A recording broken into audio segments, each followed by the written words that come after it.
식은땀이 온몸을 적셨습니다. 몸이 허약한 것도 아닌데 무서움에 질렸습니다. 꿈을 꿨습니다. 악몽이려니 하고 제쳐놓지만 너무도 그 꿈이 생생하고 무서워서 잠을 이룰 수가 없었습니다. 이렇게 꿈을 꾸고 무서워하는 이 사람은 겁장이가 아닙니다. 이 사람은 전쟁에 나가서 적군을 수없이 죽이고 여러 나라를 묶어내서 그 당시 세계에서 제일 큰 나라를, 강한 나라를 만든 왕입니다. 그는 꿈속에서 자기 앞에 서 있는 커다란 동상을 봤습니다. 이 사람은 굉장한 용사요, 또 위대한 왕이기 때문에 어떤 사람을 두려워하지 않습니다. 근데 이 동상은 사람의 모습이 아닙니다. 그 동상에서 광채가 굉장히 크게 뻗어나오기 때문에 제대로 동상을 쳐다볼 수조차 없었습니다. 겨우 어쩌다 바라보니 그 모습이 기가 질리고 겁을 먹게 만들었습니다. 그가 본 그 신상은 머리는 금이고 가슴과 두 팔은 은입니다. 배와 넓적다리는 노시요, 종아리와 발은 철인데 특별히 발은 철과 진흙이 섞여서 이루어져 있습니다. 이 꿈, 지울 수 없는 늘 무서움을 안겨주는 이 꿈을 꾼 사람은 느부갓네살이라는 왕입니다. 이 왕은 지금의 중동 지역을 전부 통일한 바벨론의 왕입니다. 무려 46년간 왕위에 있어서 모든 걸 통일하고 강하게 다스리던 그런 왕입니다. 이 왕이 식은땀을 흘릴 만큼 무서운 꿈을 꿨습니다. 옛날 사람들은 물론 여러 가지 잡꿈도 꾸고 개꿈도 꾸지만 특별히 어떤 특별한 꿈은 신이 앞으로 될 일을 계시해 주는 것이라 이렇게 생각하는 경우가 많았습니다. 특별히 왕이 꾸는 꿈은 그런 경우가 많이 있다고 생각을 합니다. 우리도 다 꿈을 꾸고 삽니다. 그런데 우리들이 꾸는 꿈은 대부분 그저 우리 생각 속에서 나오거나 어떤 일을 경험했거나 혹은 다른 외부적 스트레스에 의해서 생기는 꿈이죠. 그런데 특별히 일반인들이 꾸는 꿈들이 그래도 맞다 할 만한 특별한 꿈이 있는데 그건 소위 태몽이라는 거죠. 물론 그 해석도 가지가지이지만 옛날 사람은 우리보다 훨씬 더 꿈을 많이 믿었습니다.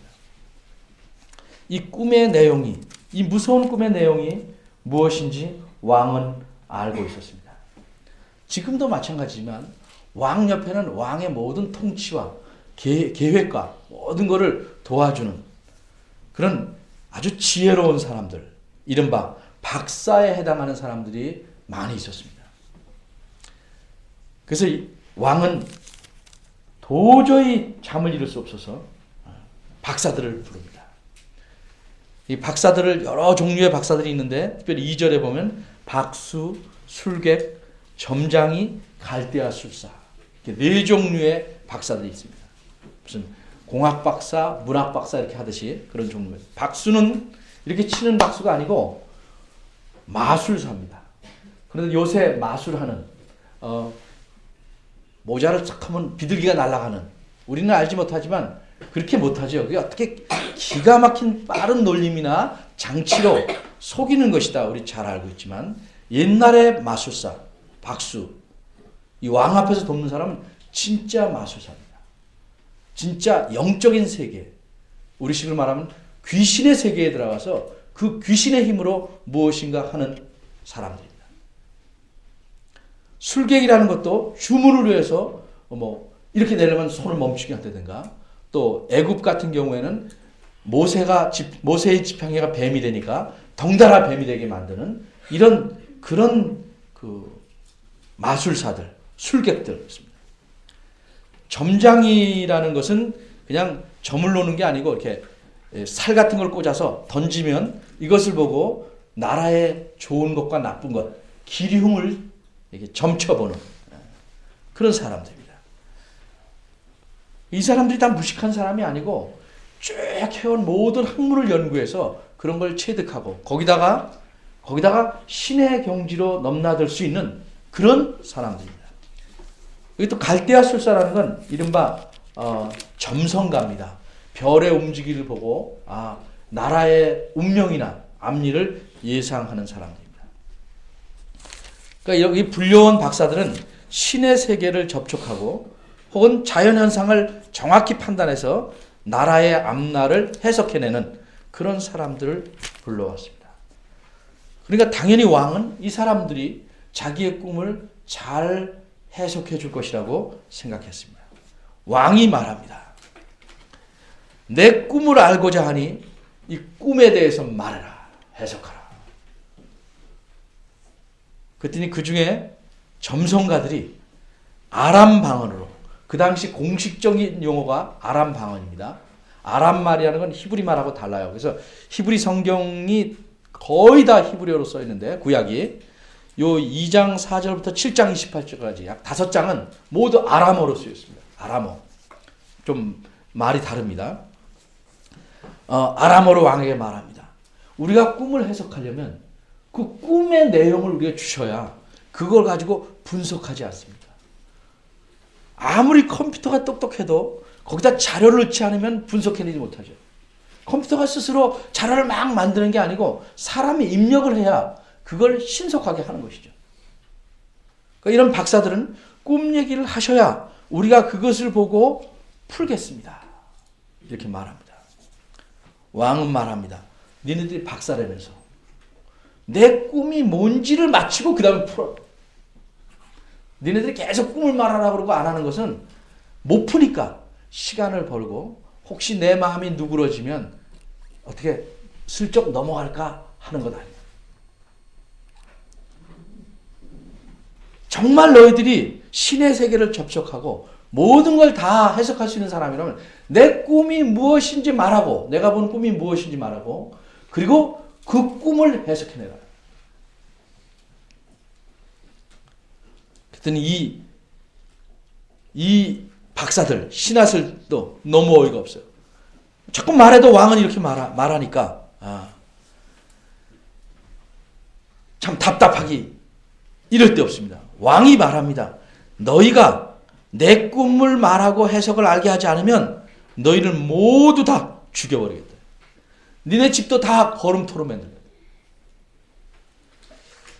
근데 이 불려온 지혜로운 사람들의 입장에서는 어차피 죽을 거예요. 왕이 한번 말했으면 죽을 수밖에 없어요. 지렁이도 밟으면 꿈틀한다고 이 박사들이 말합니다. 세상에 죽을 목숨이니까 할 말은 해야죠. 세상에 이런 법은 한 번도 없었습니다. 어떤 왕이 꿈도 얘기하지 않고 이 술사들이나 술객에게 해석을 알려달란 예는 이제껏 한 번도 없었어요. 그건 왕에게 말하는 거예요. 너는 정말 나쁜 사람이다. 그러죠. 어쩌면 꿈도 얘기하냐고 해석해내려고 하냐. 그러면서 못한다고 죽이려고 하는 것은 정말 옳지 못하다는 거죠. 그러면서 하는 말이 왕의 물으신 것은 참 희한한 있을 수 없는 일이다. 이게. 육체와 함께 거하는 신이 아니라면 아무도 그걸 말할 수 없다. 사람은 할 수 없다. 우리가 많이 배우고 신의 세계를 접촉한다 할지라도 신이 아니면 말할 수 없는 것인데 그 신이 우리 안에 있겠냐. 사람과 함께 있지 않고 신은 신의 세계에 있는데 어떻게 알 수 있는가. 왕이 화가 났죠. 결국은 말하는 말을 들어보니까 왕 보고 좀 도라이라는 말이거든요. 도라이. 왕이 어따위 그따위로 할 수 있냐. 왕이 몹시 진노하고 통분했다고 그랬어요. 분해서 바벨론의 박사라는 종족들은 다 죽여라. 박사라는 사람들은 다 죽여라. 이 사람뿐만 아니라 아무짝에도 쓸데없는 것이다. 다 죽여라. 이제 모두 죽게 되는데 이 죽는 사람들 안에 누가 포함되냐면 다니엘과 세 친구들까지도 죽게 됐습니다.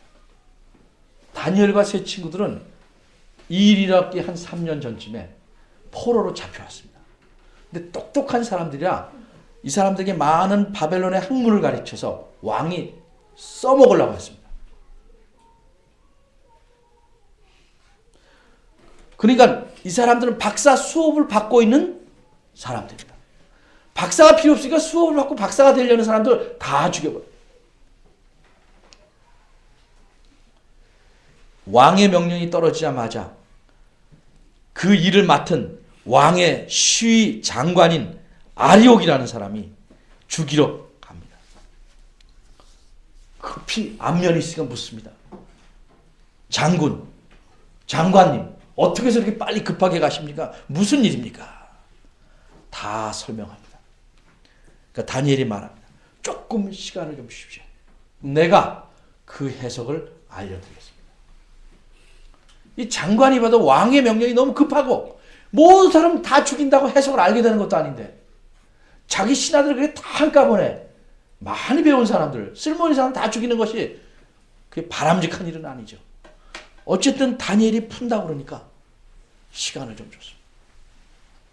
다니엘은 집으로 돌아와서 친구들에게 있었던 일을 다 말하고 하나님께 기도하자고 합니다. 다니엘이 기도합니다. 이렇게. 이 일에 대해서 하나님 우리를 좀 긍휼히 여겨서 알려주십시오. 그렇지 않으면 바벨론의 박사들도 다 죽고 우리들마저 하나님의 자녀인 하나님의 백성인 우리들마저 죽게 됩니다. 다 죽을 수밖에 없습니다. 네, 하나님께서 밤에 그것이 무엇인지 무엇을 받는지 해석이 무엇인지를 다니엘에게 알려주셨습니다. 다니엘이 기뻐서 찬송하고 찬양하는 내용이 쭉 나옵니다. 그 다음에 다니엘이 날이 밝자 그 아리옥 모든 박사들을 죽이는 장관한테 찾아갑니다. 나를 왕 앞으로 데리고 가십시오. 내가 해석을 왕께 보이겠습니다. 왕 앞에 나가섰습니다. 왕이 묻습니다. 다 못 풀었는데 네가 풀겠니? 정말 가능하냐? 이때 학자들은 생각하기를 다니엘이 수염이 이렇게 나고 굉장히 그렇게 아주 상당히 지식이 많게 보이는 그런 사람이 아니고 잘해야 20세 미만의 청년이라고 할까요? 잡혀갔을 때가 아마 14, 15세니까 한 3년쯤 됐으니까 17, 18세쯤 되는 완전히 애송입니다. 내가 정말 이걸 할 수 있냐? 다니엘이 담대하게 말합니다. 그 꿈과 해석은 바벨론의 어떤 박사도 왕께 알려줄 수 없습니다. 이것은 하나님만이 알려줄 수 있습니다. 하나님께서 왕에게 장착 후일에 왕 이후에 될 일에 대해서 보여준 것이기 때문에 그렇습니다.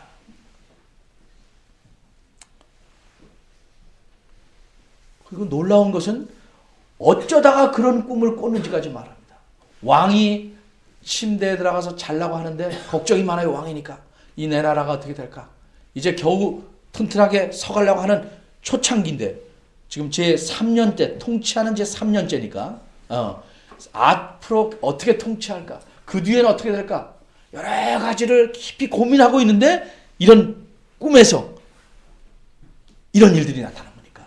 그렇게 고민할 때 이런 것이 나타났습니다. 그것도 맞는 말이에요. 그 다음에 꿈 얘기를 합니다. 금방 말한 대로 큰 신상을 봤습니다. 근데 왕이 또 본 게 있습니다. 그게 뭐냐 하면 어떤 큰 바위가 얼마나 큰지 몰라요. 바위가. 근데 이 바위가 사람이 깎아낸 바위가 아니고 저절로 산에서 떨어져 나온 돌이 초자연적인 돌이 날라오더니 이 큰 신상의 종아리와 발에 떨어져서 산산이 부서뜨리니까 발이 꺾이니까 위에 은으로 이루어진 배 가슴 머리 부분이 폭삭 주저앉아가지고 여름 타작마당의 겨처럼 되었다.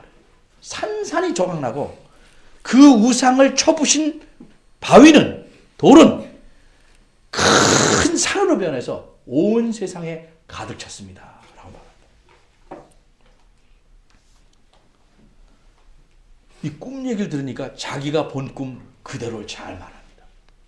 이제 이 사람이 해석하는 해석도 믿을만 합니다. 그럼 꿈의 해석은 어떻습니까? 이게 36절부터입니다.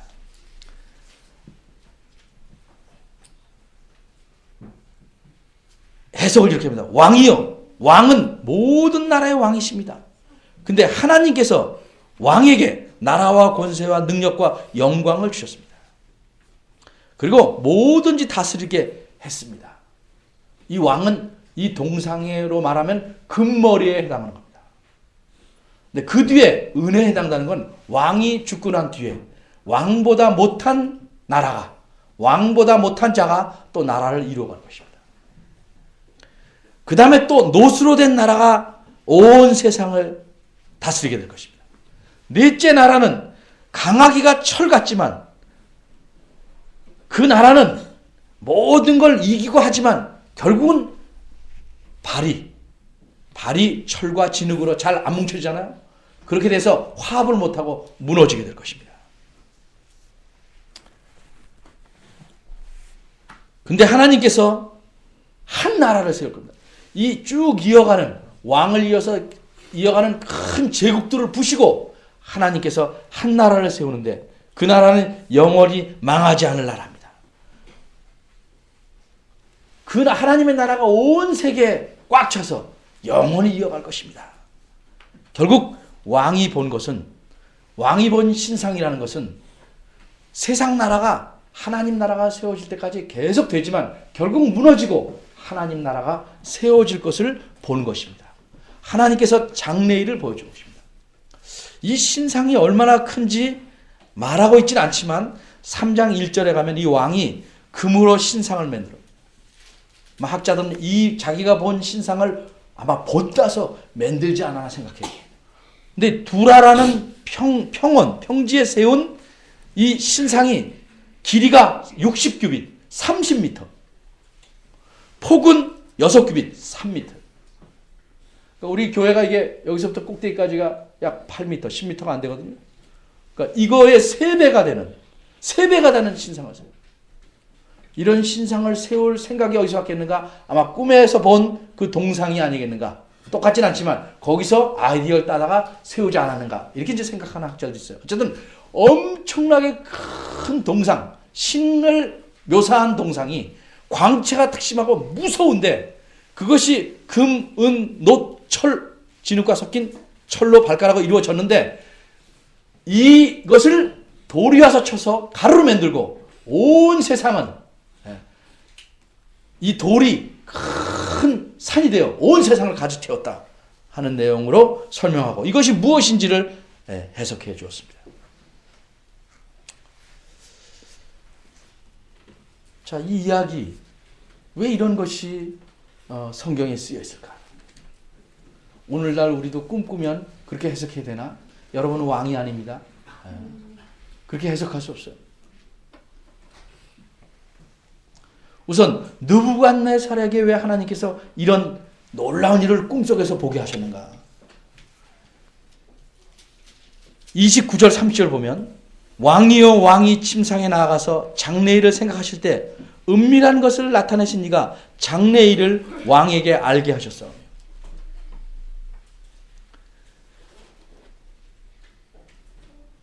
그 해석을 왕에게 알려서 왕의 마음으로 생각하던 것을 왕으로 알게 하려 하심이니이다. 30절만.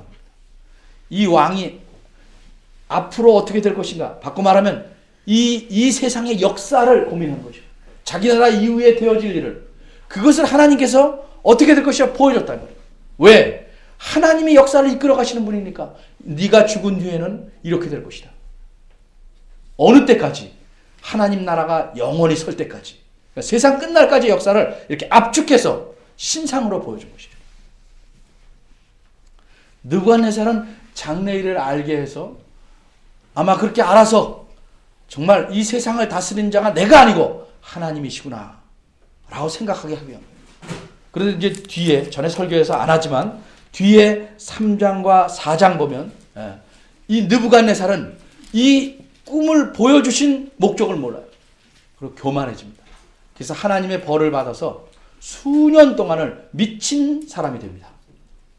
그래서 다시 돌아옵니다. 그런데 우린 느부갓네살이 아닌데 이 이야기를, 이 내용을 왜 성경에 썼을까? 사람들은 성경을 보면 쉽게 생각합니다. 사람에다 초점을 맞춰서 그래, 다니엘이 그거 알기 위해서 기도했구나. 그러니까 우리도 열심히 기도하면 된다. 혹은 다니엘이 경건하구나. 다니엘이 자기만 살려고 하지 않고 다른 이방의 박사들도 살기로 원하는 좋은 마음을 가졌구나. 자꾸 이런 데에다가 관심을 갖게 됩니다. 성경은 그렇게 사람들에게 초점을 맞춰서 저 사람처럼 이렇게 되라 라고 쓰여진 것이 아닙니다. 그러면 이건 성경이 아니고 그냥 위인전입니다. 위인전. 늘 성경을 볼 때는 하나님에 대해 초점을 맞춰야 되는데 무조건 맞추는 게 아니라 그 글에서, 나타내는 글에서 어떻게 이해했나를 보면서 말을 해야 돼요. 다니엘이 뭐라고 말했습니까? 시간을 주십시오. 그리고 내가 연구해서 꿈을 알려드리겠습니다가 아니고 당장 돌아와서 어떻게 했습니까? 하나님께 기도합니다. 하나님 우리를 긍휼히 여기시옵소서. 그 꿈의 내용을, 해석을 알려주옵소서. 그러니까 누가 알려주셨어요? 하나님이 알려주셨어요. 하나님은 은밀한 모든 것, 사람이 꿈에서 본 것, 이것도 은밀히 다 알려주실 수 있는 분이에요. 그렇기 때문에 다니엘은 20절에서 23절까지 하나님을 찬양합니다. 지혜와 권능이 아주 무한하신 하나님. 하나님은 때와 기한을 변화시키기도 하고 왕들을 폐하시기도 하고 왕들을 세우시기도 하며 지혜자에게 지혜를 주고 총명을 주시는 분입니다. 깊고 은밀한 일을 나타내시며 어두운 데 있는 것도 아시고 영원히 빛이 함께 있는 분입니다. 하나님을 찬양합니다. 모든 것을 다 아시는 분입니다. 그리고 다니엘이 왕 앞에서 나가서 뭐라 그럽니까? 박사들은 전혀 알 수 없습니다. 나만 알 수 있습니다. 이렇게 말하지 않아요. 내 지혜가 다른 인생보다 나은 것이 아닙니다. 이걸 알려주실 분은 하늘에 계신 하나님이십니다.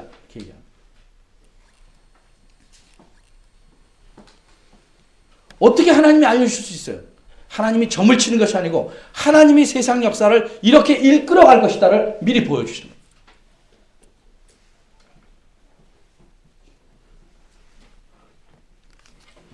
그래서 느부갓네살에게 하나님께서 앞으로 역사를 어떻게 이끌어 가실까를 보여주시는 겁니다. 이것을 다 듣고 느부갓네살이 어떻게 했습니까? 야, 너 정말 지혜롭구나. 훌륭한 박사네. 이렇게 한 게 아니고 46절에 보면 다 듣고 다니엘에게 절합니다. 다니엘이 사람이 아니고 신이라고 생각한 것이 아니고 이 신이 보낸 사자다라고 생각하는 거죠. 하나님이 말하는 그 계시의 내용을 전한 사람이니까 그 앞에서 절을 하고 뭐라고 말합니다. 너희 하나님은 참으로 모든 신의 신이시오. 모든 왕의 주제, 왕이십니다. 너희 하나님은 너 은밀한 것을 나타내신 자다. 그 얘기를 다 듣고 느부갓네살 누굴 찬양합니까? 다니엘이 아니고 하나님을 찬양.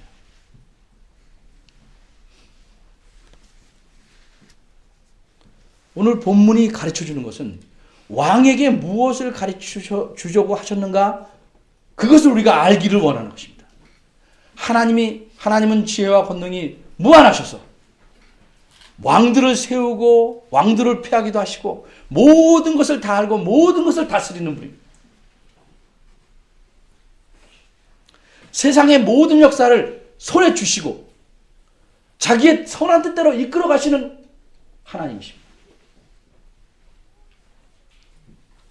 이런 하나님을 제대로 이해하는 것을 좀 어려운 말로 역사의식이라고 합니다. 이런 하나님을 바로 알면 우리가 삶의 공경이나 역경에서 불안해하지 않습니다. 누가 우리를 붙잡고 계신가? 누가 이 세상 역사를 이끌어 가시는가? 이걸 분명히 알면 우리가 그분 앞에서 그분의 말씀대로 행하려고 합니다.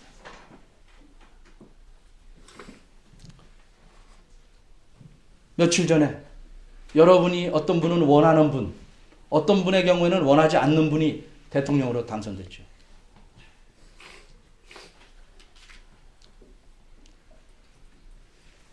저는 그분과 연결해서 목사들이 나서서 그 사람을 대통령으로 만들어야겠다. 이게 설치는 것이 참 가슴 아프다고 생각합니다. 참 가슴 아픈 일입니다. 하나님이 모든 역사를 이끌어가니까 우리는 무슨 일을 하든지 그분의 나라와 그의 의를 추구하는 것을 택해야 됩니다. 여러분이 누구에게 도장을 찍든지 과연 하나님의 나라와 그의 일을 추구하는 마음으로 찍었는가요? 아니면 이 사람이 되어야 내 사업에 유익하다. 이 사람이 돼야 내가 좀 잘 먹고 잘 살겠다 하는 그 문제만 매달려서 그리스도인이 투표를 했다면 참으로 창피한 일.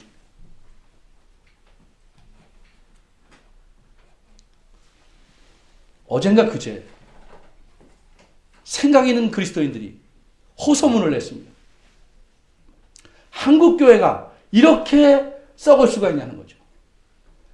진실이냐 거짓이냐는 전혀 생각하지 않고 오로지 먹고 살리는 일에만 관심을 쏟아서 목사들이 나가서 추태를 부리는 것은 참으로 가슴 아픕니다.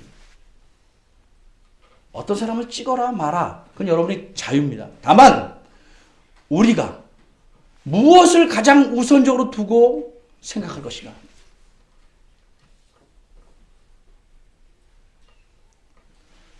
대통령으로 당선된 분이 정치를 잘하면 이 나라가 영원히 멸망하지 않고 살아갑니까?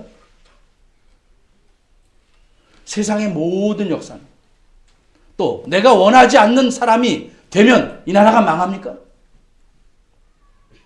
모든 것은 하나님이 쥐고 가시는. 우리는 하나님의 자녀로서 그분이 가장 우선적으로 추구하라는 것을 추구하면서 살아야 됩니다.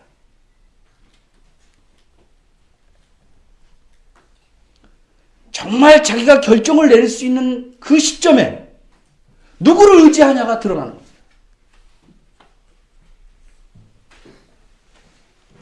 돈이 많으면 돈을 의지하게 되고 수가 많으면 사람의 머릿수를 의지하고 좀 똑똑하고 지식하면 자기의 지혜와 지식을 의지하고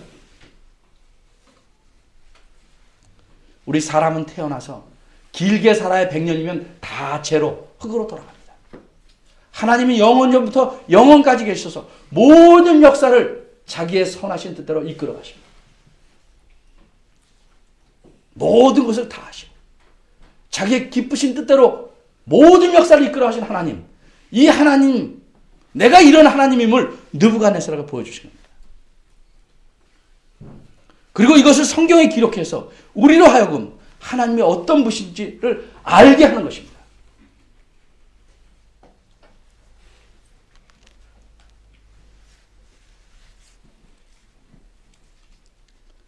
능력이 많으신 하나님을 잘 믿어서 그분 덕에 내가 좀 잘 살아보자 라고 생각하는 것은 잘못된 생각입니다. 우리는 하나님의 자녀로서 그분이 원하신 일에 힘써 헌신하고 살아가기 위해서 그분께서 부르신 겁니다. 그 일을 행함에 있어서 우리가 때로는 가난해지고 때로는 고통을 당해도 그분이 우리의 주인이고 온 세상에 주님이신 줄 알기 때문에 그 길로 가는 것입니다. 교회는 이 일을 위해서 모인 사람들입니다.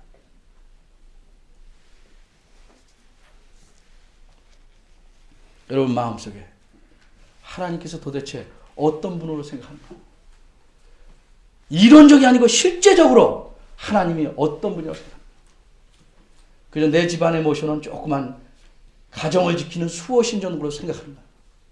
아니면 겨우 한 땅덩어리나 지키는 그런 조금 힘이 센 신으로 생각합니다.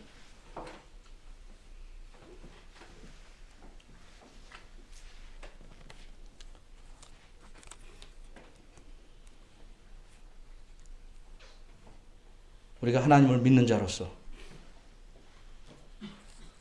정말 하나님께서 어떤 분이시를 잘 알아야 됩니다.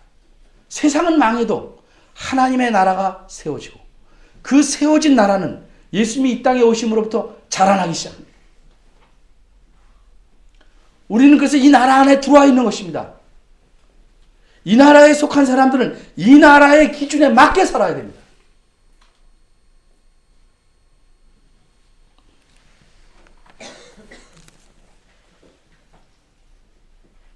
하나님께서 이루어 가실 역사의 그 완성을 바라보면서 사는 것이 참으로 지혜로운 삶입니다.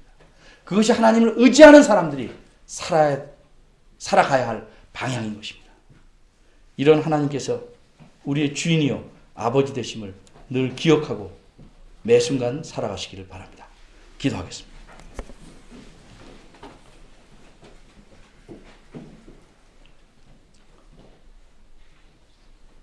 느부갓네살 왕에게 장래일을 보여주시고 그 보여주신 바대로 세상의 모든 나라를 주관하시고 역사를 이끌어 가시는 하나님, 우리가 이런 하나님 앞에 나와 하나님의 손에 붙잡힌 바 되어 살아가는 교회임을 기억하게 하시옵소서.